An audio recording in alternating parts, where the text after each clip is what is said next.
I woke up to the usual morning chaos. The alarm blaring as sunlight poured through the curtains. My wife was in the kitchen, her face tense, holding a cup of tea in her hand.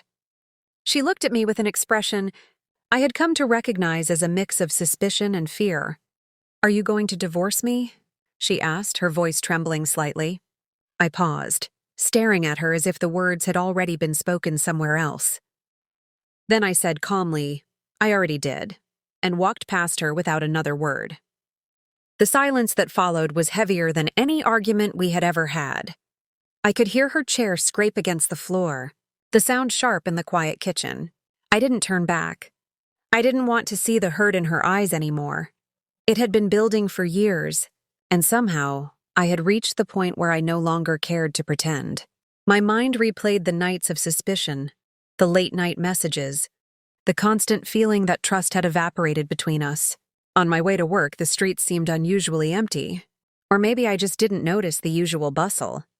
Each car, each passerby felt distant, as though I had stepped into a different world.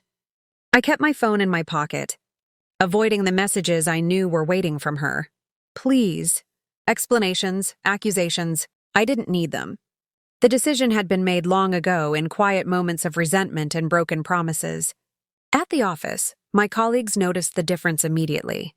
I was quiet, almost cold, barely responding to greetings. The usual chatter about weekend plans and office gossip felt trivial, almost insulting compared to the storm I had left behind at home.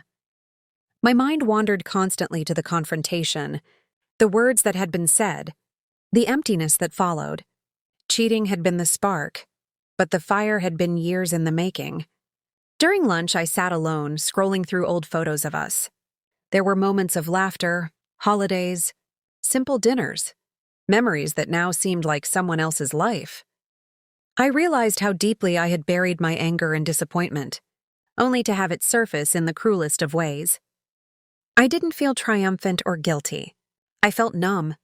The truth had finally been spoken, and there was no turning back. When I returned home that evening, the house was quiet, almost eerily so. My wife wasn't in the living room, the way she usually was, waiting or watching. I wandered through the rooms, passing the traces of our life together. Books, dishes, clothes, and felt a pang of something I couldn't quite name. Regret? Relief? Perhaps both. I sat down on the couch alone and realized that sometimes the hardest choices are the ones we have to live with, even if no one else ever truly understands them.